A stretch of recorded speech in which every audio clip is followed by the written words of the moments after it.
Good morning, dear students. Welcome back to my channel that is Mind Your Science.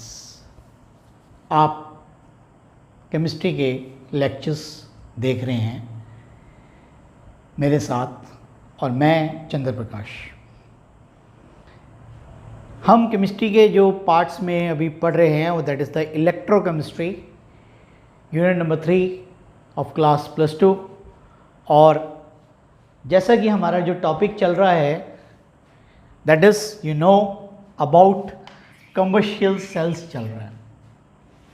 भाई commercial sales क्या होते हैं, कितने प्रकार के होते हैं, क्या इसके एडवांटेज है, क्या इसकी डिसएडवांटेजेस हैं, सारी डिटेल्स मैं आपके साथ शेयर कर चुका हूँ। कल हमने कंप्लीट टॉपिक पढ़ा था ड्राई सेल के बारे में और उसके साथ रिलेटेड 3 क्वेश्चंस थे जो कि वेरी वेरी इंपॉर्टेंट थे, जो मैंने आपके साथ शेयर किए। आज का विषय है second primary cell that is called as mercury cell, जो आप बोर्ड पे देख रहे हैं, नोट करेंगे आप साथ साथ मेरे। मर्क्यूरी सेल की कंस्ट्रक्शन मैंने यहाँ पर शो की हुई है। मर्क्यूरी सेल जो मैंने शो किया था बहुत ही स्मॉल साइज का होता है, जो हमारे इलेक्ट्रॉनिक वॉचेस के अंदर डलता है, हमारे कैलकुलेटर्स के अंदर डलता है या हेयरिंग एड्स के अंदर डलता है। हेयरिंग एड जिनको काम मशीन लगी होती है कानों के ऊपर, जिन बुजुर्गों को कम सुनता है तो मशीन लगा देते हैं, तो उसको बोलते हैं हेयरिंग एड इक्विपमेंट, उसके अंदर ये डलता है। अब वो अंदर से कैसा होता है उसके बारे में मैं आपके साथ डिस्कस करूँगा। तो आप देख रहे हैं इसके अंदर भी जो मेटल केस है वो जिंक मेटल केस ही है, जो कि नेगेटिव पोटेंशियल पे है, नेगेटिव चार्ज है।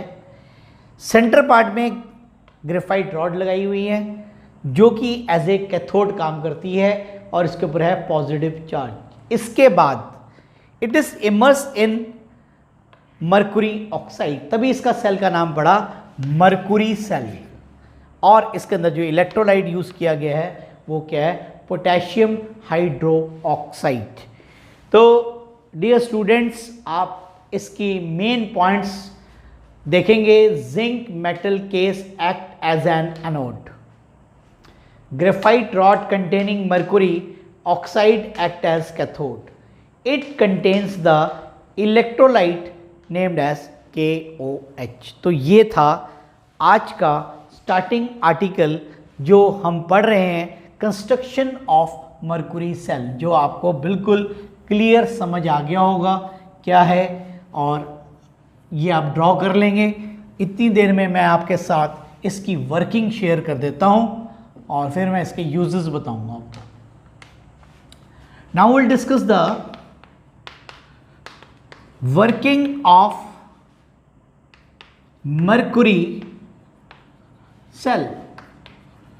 मर्क्यूरी सेल की वर्किंग क्या है? 2 रिएक्शंस लिखने हैं, एट एनोड और एक लिखना है एट कैथोड। थोड़ा सा रिएक्शन अलग है, ध्यान से लिखना है। Zinc metal plus 2OH negative ion gives you zinc oxide plus water plus 2 electron. 2 electron release हुए। ये हमारा एनोड पे इसका रिएक्शन है। OH कहाँ से आया? From KOH, potassium hydro oxide. Cathode पे रिएक्शन है mercury oxide plus water plus 2 electron and it will gives you mercury liquid plus we will get 2OH negative ion. तो this is the working of cell, और cathodic reaction is very very very very important. It is very very important, बहुत ही important है हमारा ये वाला reaction. तो जैसा मैंने बताया, write down the cathodic reaction of your mercury cell, तो उसका ये आंसर है। तो ये आपने पढ़ा। अब इसका जो इलेक्ट्रोड पोटेंशियल होता है वो 1.35 वोल्ट्स होता है, वो मैं अब इसके बाद लिख रहा हूँ।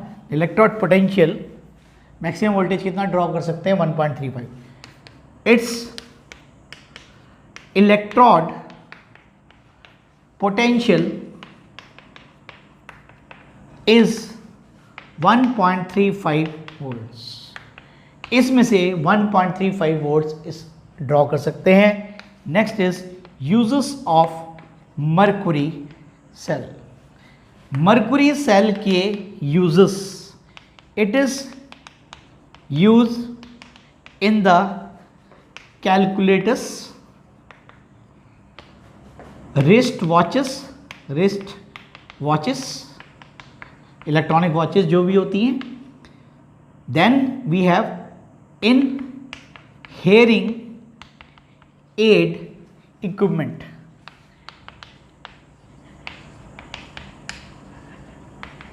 तो this is the uses of our mercury cell. अब एक बार पेपर के अंदर क्या पूछा था, क्वेश्चन लिखेंगे आप बोर्ड के अंदर, पेपर के अंदर फाइनल डायरेक्ट क्वेश्चन की बजाय इनडायरेक्ट क्वेश्चन पूछा गया था। क्या पूछा गया था? Right down the construction and construction and working of a cell used in the hearing aid equipment. Hearing aid equipment.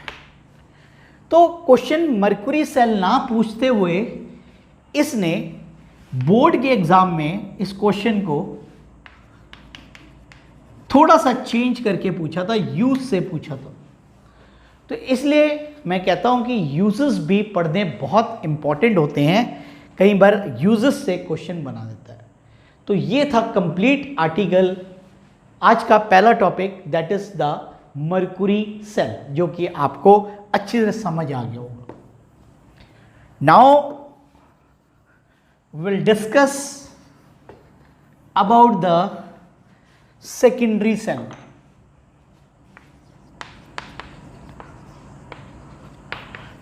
Secondary cell, और सेकेंडरी सेल का पहला सेल है lead storage cell. This cell is mostly used in the automobiles। जितने भी हमारे vehicles हैं, discuss किया था उस दिन मैंने, मोटरसाइकिल हो गया, स्कूटर हो गया, जो कि सेल्फ स्टार्ट हो जाता है, किक नहीं मारनी पड़ती, कार के अंदर, ट्रक के अंदर, बस के अंदर, ये ऑटोमोबाइल बैटरी है। Automobiles and in inverters।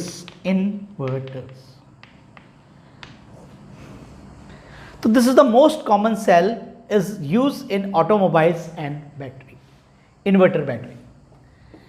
अब एक पॉइंट मैंने आपके साथ डिस्कस करना है।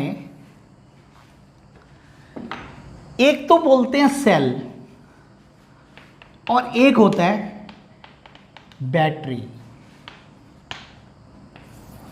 और बेसिकली जो यहाँ पर वर्ड सेल लिखा है मैंने, यहाँ पर ये एक्चुअली में हमें बैटरी यूज़ करते हैं, लेकिन टेक्निकल वर्ड है तो इसमें कोई ज़्यादा डिटेल नहीं है, लेकिन आपको पता होना चाहिए कि सेल जो है वो सिंगल है बेटा, सिंगल, अकेला। जब सीरीज ऑफ सेल होता है which is connected in series connection, तो they is set to be battery. मतलब आपने एक सेल लगाया तो ये सेल कहलाया, दो लगा दिए तो ये बन गई बैटरी। बात समझ आ गई? Combination of cells is called as battery. तो ये बेसिकली बैटरी होती है और it is having the voltage of 12 volts। 12 volts होती है। तो there are total 6 cells producing 2 volt current. तो टोटल ये 12 वोल्ट की बैटरी है, बात समझ आ रही है।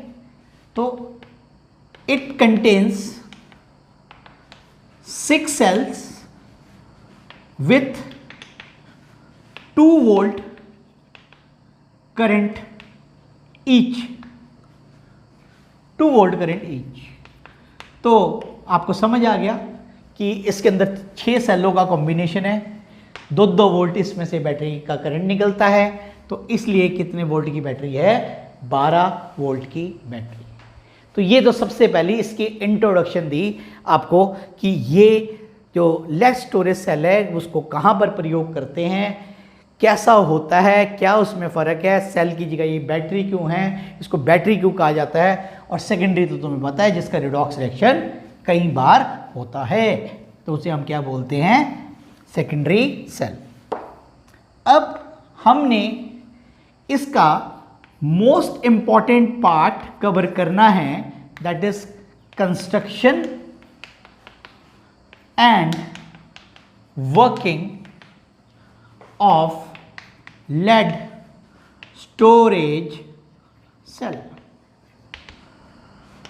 लेड स्टोरेज सेल की वर्किंग और कंस्ट्रक्शन दोनों फॉलो करने हैं।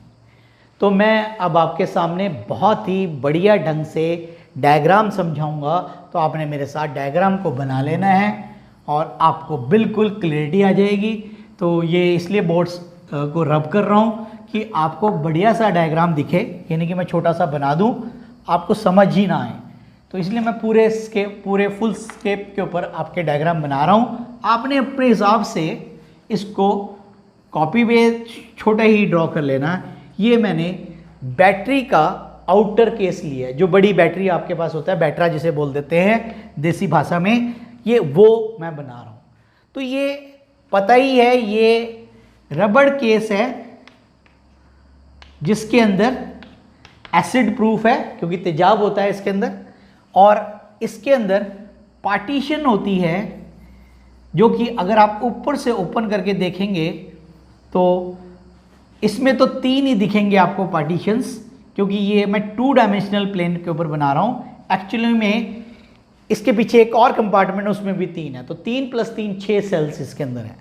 तो ये जो पार्टीशन है ये वुडन भी हो सकती है, फाइबर की पार्टीशंस होती हैं जो कि एक सेल को दूसरे सेल से अलग कर रही है। What is this? This is the wooden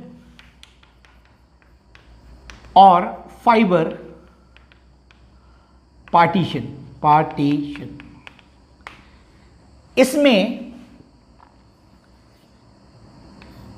2 electrodes मैंने लगाए हैं, अभी देखेंगे, आप देखते रहेंगे, मैं सारा समझाता रहूँगा, आप साथ साथ ड्रॉ करते रहें और मैं आपको सारा का सारा एक एक वर्ड आपको अच्छी तरह एक्सप्लेन करूँगा, जिससे कि कोई भी दिमाग में क्वेश्चन मार्क ना रह जाए, सर ये क्या है। और आपके सामने ड्रॉ करके बता रहा हूँ, ये नहीं कि मैंने पहले ही ड्रॉ करके रख दिया है और समझा दिया। तो वो टाइम सेव करने के लिए ड्रॉ कर दिए जाता हूँ, मैं कुछ आर्टिकल्स ड्रॉ कर देता हूँ जिससे कि आपका टाइम बचे। इसको मैं थोड़ा सा शेड कर रहा हूँ जिससे कि इसको डिस्टिंग्विश किया जा सके, इस कारण से मैं इसको साथ साथ शेड करता जा रहा हूँ। आता जा रहा होगा समझ आपको। तो जो सेकंड वाला है उसको हमने शेड करना है। अभी सारा आपके सामने है, अभी आपको सारा क्लियर बताऊंगा। तो ये और ये टर्मिनल और ये 3 टर्मिनल्स को मैंने थोड़ा सा ऊपर ले जाकर एक साथ जोड़ दिया। तो दिस इज़ द पॉइंट बन गया जो कि बाहर की तरफ बना होता है, नेगेटिव पॉइंट है। तो ये हमारा एनोड है। तो मतलब कहने का मतलब है जो पहला वाला हमारा है दिस इज एनोड। इसी तरीके से इसको यहाँ से और ये तो यहाँ से खुला ही हुआ है, इसको मैंने यहाँ से ऐसे कनेक्ट कर दिया बेटा। और ये जो पॉइंट है दिस इज पॉजिटिव पॉइंट और ये काम कर रहा है एज ए कैथोड। तो ये मैं इधर साइड पे लिख देता हूँ। जो सेकंड वाला है दिस इज कैथोड। तो अब आपको कोई डाउट नहीं होना चाहिए। अब मैं इसका जो मेन पॉइंट है वो डिस्कस करूंगा। This is the lead plate containing the spongy lead। Spongy मतलब होता है सॉफ्ट लेड। ये सभी में ये सेम है बेटा, this is also same, this is also same, सारा लिखने की जरूरत नहीं, आपने एक एनोड के लिए लिख देना। दोबारा बता रहा हूं, lead plate containing the spongy lead, ये वाले का मैं इधर लिख देता हूं, क्लियरिटी रहेगी। Lead grid containing the lead oxide PbO2। तो जिसके अंदर PbO2 है, ये तो है कैथोड, जिसमें स्पॉन्जी लेड बना हुआ है, भरा हुआ है, वो है हमारा एनोड। तो ये इसका डिस्टिंग्विश है। इसके अंदर इलेक्ट्रोलाइट डाला हुआ है, डिल्यूट सल्फ्यूरिक एसिड।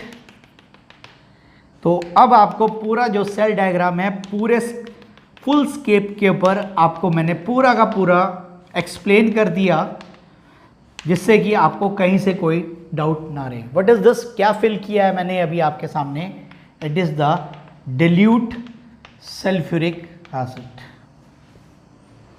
हर चीज एक्सप्लेन की जाएगी, कहीं से कोई कमी नहीं आएगी। तो what is this, this is the what is I have drawn, this is the construction of lead storage cell. तो किसी भी तरीके की कोई भी आपको क्वेश्चन मार्क नहीं है दिमाग के अंदर कि भाई सर क्या पढ़ा रहे हैं। तो आपको बहुत ही बेस्ट मेथड से फुल डायग्राम आपके साथ एक्सप्लेन किया है, तो आपको पूरा डायग्राम समझा दिया है। अब फिर से मैं रिपीट कर देता हूं, एनोड क्या है, anode plate containing the spongy lead. Cathode क्या है, लेड ग्रिड या plate containing lead oxide PbO2। दोनों में यही पर, इसमें स्पॉन्जी लेड है, इसमें लेड ऑक्साइड है, ठीक है, ये दोनों का ध्यान रखना है। तो this is about the construction of our lead storage cell. अब आपने होप डायग्राम पूरा अच्छी तरह बना लिया होगा, आपको समझ आ गया होगा, एक एक पॉइंट मैंने आपके साथ क्लियर कर दिए हैं, कहीं से कोई भी पॉइंट ऐसा नहीं रखा जो आपको समझ ना आए। अब हल्के से 3 पॉइंट्स लिख देते हैं मेन पॉइंट्स में, जैसे पहले लिखे थे। क्या है बेटा, lead plate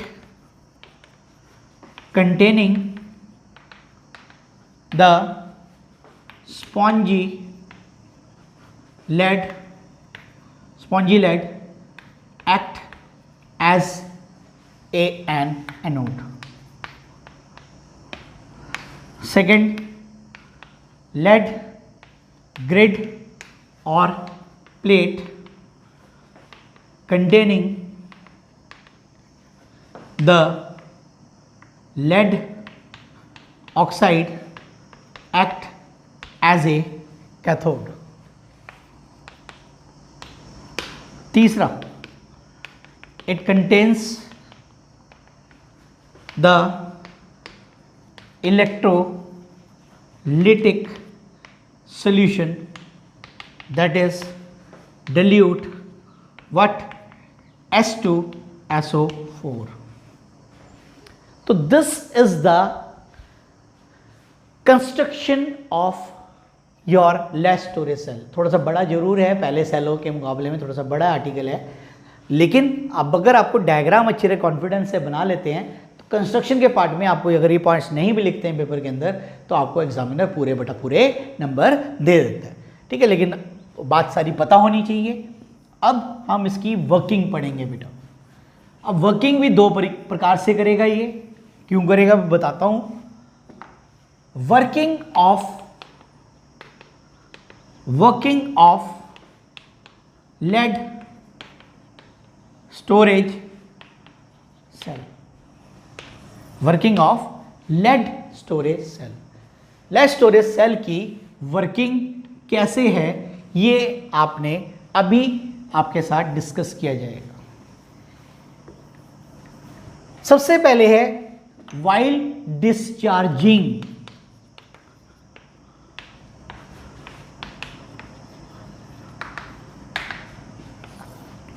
bracket, battery is working battery जब काम कर रहा है, मतलब कहने का मतलब है जब हमारे घर में इन्वर्टर लगा हुआ है और जैसे ही सडनली लाइट चली जाती है तो हमारे पंखे ट्यूब सब जलते रहते हैं। क्यों जलते रहते हैं? क्योंकि इन्वर्टर काम करने लग जाता है। तो बैटरी के अंदर जो करंट है वो हमारे घर की सप्लाई में चला जाता है और जब लाइट दोबारा आती है तो इन्वर्टर फिर से चार्जिंग करने लग जाता है, वो अलग है, दैट इज चार्जिंग। ये अब हमारी कौन सी पढ़ा रहा हूं मैं आपको? डिस्चार्जिंग पढ़ा रहा हूं। तो एट एनोड, ध्यान से देखना है आपने reaction, lead metal plus SO4 -2 कहां से आया? सल्फ्यूरिक एसिड से आया। क्या बनाया? PbSO4 plus 2 electron. हो गया क्लियर? एट कैथोड, कैथोड क्या है? Lead oxide plus SO4 -2 plus 4H positive plus 2 electron gives you what? PbSO4 plus 2 molecule of water. तो this is the anodic reaction, this is the cathodic reactions. अब आपने अगर discharging याद कर ली तो charging कुछ नहीं है। मैं चार्जिंग अभी आपके सामने ऊपर लिखूंगा तो तुम्हें बताऊंगा कि कैसे आपने लर्न करना है, क्या ट्रिक है इसको याद करने का। जो कैथोडिक रिएक्शन है उसको आपने एनोड पे लिखना है और एनोड वाला रिएक्शन कैथोड पे लिखना है, लेकिन उसको उल्टा कर देना है। उसको क्या कर देना है? उल्टा। ठीक है, उल्टा मतलब प्रोडक्ट को रिएक्टेंट, रिएक्टेंट को प्रोडक्ट। तो अभी मैं इसीलिए रब नहीं कर रहा हूं कि जब करंट आ जाता है तो हमारी जो बैटरी है ऑटोमेटिकली उसको अपडेट करती रहती है। तो अब हमारे पास है व्हाइल चार्जिंग। तो अब आप समझ गए चार्जिंग क्या है और डिस्चार्जिंग क्या है। एट एनोड, अब आप देखेंगे इसीलिए मैंने रब नहीं किया है, आपने कैथोड वाले रिएक्शन को उल्टा करके यहां लिख देना। तो क्या? PbSO4, देखो ध्यान से, plus water gives you what? Lead oxide plus SO4 -2 plus 4H positive plus 2 electron. Easy. और अब मैं लिखूंगा एट कैथोड। कैथोड पे एनोड का रिएक्शन उल्टा करके लिखना है। कैसे? PbSO4 प्लस 2 इलेक्ट्रॉन देखकर लिख रहा हूं, मैंने कोई पहला वाला लर्न किया हुआ था, इसको लर्न करने की जरूरत नहीं है।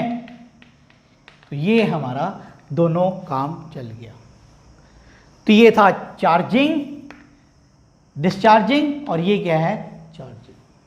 कैसे लिखना है ये मैंने अभी आपको दोबारा बताया कि एनोड वाले को कैथोड पे लिखना है, कैथोड वाले को एनोड पे लिखना है, लेकिन रिएक्टेंट को प्रोडक्ट बना देना है, प्रोडक्ट को रिएक्टेंट बना देना है। अब आपको बिल्कुल क्लियर समझ आ गया होगा कि कैसे हमने ये 4 रिएक्शन लिखने हैं, चार्जिंग एंड डिस्चार्जिंग। अब इसके कुछ theoretical points.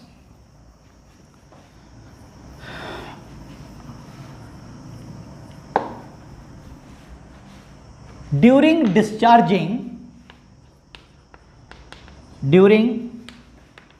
discharging of the battery, when the density of sulfuric acid decreases to a level 1.2 gram per centimeter cube, then the battery requires the charging। क्या मतलब है इसका? कि जब बैटरी का जो डेंसिटी है, हमारे डेंसिटी मास अपॉन वॉल्यूम, किसका? सल्फ्यूरिक एसिड की डेंसिटी 1.2 ग्राम से कम हो जाए तो आप देखते हैं कि इन्वर्टर चलते चलते चलते बोलते हैं भाई, वही सिंपल भाषा में सीटी बज गई, बज जाती है ना कि भाई अब लाइट नहीं आई तो इसका जो बैकअप था 6 घंटे का था, तो उसके बाद क्या हो जाता है, टू सा बोलते हैं, उसके बाद बंद हो जाता है वो बंद क्यों हो जाता है? क्योंकि उसकी जो डेंसिटी है वो इस पॉइंट से नीचे गिर जाती है। जब इसके नीचे गिर जाएगी तो सेल काम करना बंद कर देगा। फिर उसको क्या है? It requires the charging. तो चार्जिंग का रिएक्शन मैं आपको पहले ही पढ़ा चुका हूं। तो ये आपको ये कॉन्सेप्ट समझ आ गया कि बैटरी को चार्जिंग की कब आवश्यकता पड़ती है या बैटरी काम करना कब बंद कर देती है। अब इसके बाद in case of automobiles we have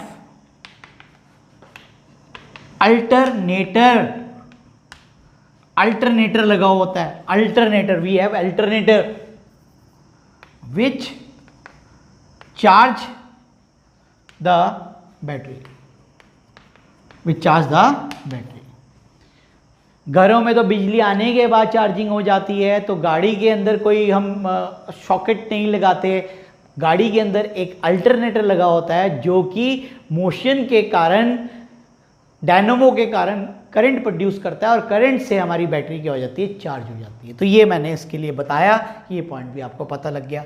अब इसके बाद और क्या अभी आपके साथ डिस्कस करते हैं वो लिखता हूं मैं आपके साथ डिस्कस करके। ये पॉइंट्स एडिशनल है इसके वाले सेल के अंदर। भाई आपने देखा होगा कि जो हमारा सेल है उसके अंदर पीरियोडिकली पानी डालना पड़ता है। अब तुम सोच रहे होंगे पानी कहां जाता है? पानी तो प्रोड्यूस हो रहा है। पानी की भी इलेक्ट्रोलिसिस होती है और पानी की इलेक्ट्रोलिसिस में बताया है हाइड्रोजन गैस और बनती है ऑक्सीजन गैस। तो इसका मतलब पानी टूटकर किस में बदल गया? हाइड्रोजन और ऑक्सीजन में बदल गया। पानी की वैल्यू कम हो जाएगी। इस कारण से हमें पीरियोडिकली सेल के अंदर क्या डालना पड़ता है? पानी डालना पड़ता है। क्यों?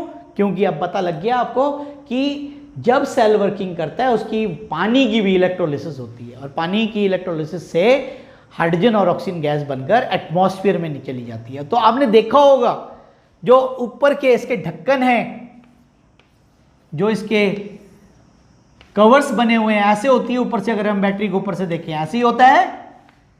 ये टर्मिनल्स हैं, ये positive terminal, this is negative terminal और यहां पर इसके इन ढक्कनों को आज ध्यान से खोल कर देखना, उसके अंदर छोटी छोटी जालियां बनी होती है और जालियों से हमारी क्या निकल जाती है? हाइड्रोजन और ऑक्सीजन। अगर हम उसको टाइटली पैक कर दें तो क्या हो सकता है? बैटरी के फटने का चांस रहता है। तो ये आपको मैंने पूरी इसकी प्रिकॉशंस, इसके बारे में कॉन्सेप्ट बताया। तो अभी इसको, इस वाले पार्ट को लिखेंगे और उसके बाद इसका एक फाइनल टॉपिक है वो मैं आपके साथ डिस्कस करूंगा। उसके साथ ये टॉपिक हमारा यहीं पर ही क्लोज हो जाएगा। तो अब क्या लिख रहे हैं? We have to add periodically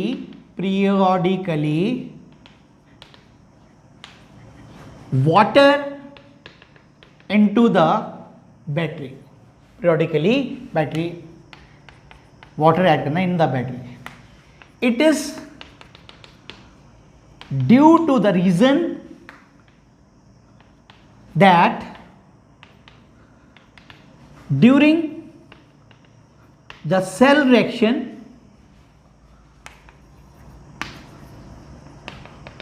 electrolysis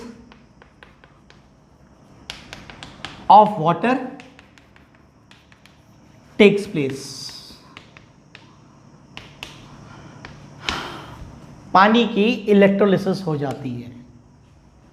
समझाया मैंने, इलेक्ट्रोलिसिस होगी तो क्या बनेगा प्रोडक्ट? Water and oxygen. वो नहीं लिखना है इसमें। अब कहते हैं next para, nowadays we have maintenance free batteries which has the calcium lead alloy electrodes। Calcium और लेड से बने हुए अलॉयड्स होते हैं, which prevents the electrolysis of water. Hence, we do not add water into it. इस कारण से हमें इसमें बार बार पानी नहीं डालना पड़ता। बट ये इस एलॉय के कारण ये थोड़ी सी आम बैटरियों से एक्सपेंसिव होती है, जो कि हमारी मेंटेनेंस फ्री बैटरी के नाम से जानी जाती है। तो होता तो उसके अंदर भी तेजाब है, लेकिन वो सील होती है तो उसमें से तेजाब गिरने का भी खतरा नहीं रहता। उसके अंदर ऑक्सीडेशन, इसकी इलेक्ट्रोलिसिस नहीं होती तो ऑक्सीजन और हाइड्रोजन गैस नहीं प्रोड्यूस होती, इसलिए वो सील होती है। तो ये हमारा पूरा कंप्लीट डिटेल थी किसके बारे में, लेड सेल के बारे में, लेड स्टोरेज सेल। तो होप आज का लेक्चर जो है कि बहुत ही बढ़िया ढंग से आपको समझ आ गया होगा। आपने हर पॉइंट को, हर पहलू को मैंने आपके साथ डिस्कस करने की कोशिश की है और आपको सारा का सारा जो लेक्चर है बहुत बढ़िया ढंग से समझ आ गया होगा। तो thank you for watching the channel, और बहुत ही अच्छा रिस्पांस चैनल को मिल रहा है। Thanks for watching the channel. कुछ कल मैंने वीडियो आपके साथ बताया भी था, देखा भी होगा आपने, एक नया वीडियो डाला था। तो जो बच्चे इस साल साइंस में पढ़ रहे हैं नॉन मेडिकल के अंदर, तो उनका अगले साल डायरेक्ट एंट्री आर्मी के अंदर हो सकता है अगर वो जेई के पेपर, मेंस के पेपर देते हैं और पीसीएम में उनकी 60% मार्क्स रहती है। तो ये बात आपने माइंड में रखना है, और जब भी फॉर्म निकलेगा मैं आपको अवेयर करता रहूँगा इस चैनल के साथ। इसलिए इस चैनल के साथ जुड़ जाएं, और जुड़ने का मतलब ये है कि ये नहीं कि आप वीडियो देखते रहें। जब तक आप सब्सक्राइब नहीं करोगे, एज ए मेंबर नहीं बनोगे, तब तक आपको लेटेस्ट इन्फॉर्मेशन आप तक नहीं पहुंच पाएगी। ये वीडियोस तो आप देख पा रहे होंगे कि मैं लिंक शेयर कर देता हूं, लेकिन वो वीडियोस नहीं देख पाओगे जो मैं अलग बताता हूं, जिसके अंदर और भी कई सारी बातें पढ़ाई से अलग भी बताया जाता है, डे टू डे अवेयरनेस बताई जा रही है। वो तभी आप देख पाओगे तभी जब आप चैनल के साथ जुड़ोगे। तो इसलिए मैं बार बार समझाता हूँ कि आप चैनल को सब्सक्राइब करें और बेल आइकॉन दबाएं, जिससे कि आपको जैसी लेटेस्ट वीडियो अपलोड होती है तो आपके पास आइकॉन आ जाएगा, आपके पास मैसेज आ जाएगा। जैसे आप यूट्यूब खोलोगे तो आपके पास जो लेटेस्ट न्यूज़ है वो आप तक पहुंच जाएगी। तो इसी तरीके से इस चैनल को देखते रहें और घर पे रहें, सुरक्षित रहें, पढ़ते रहें। Thank you.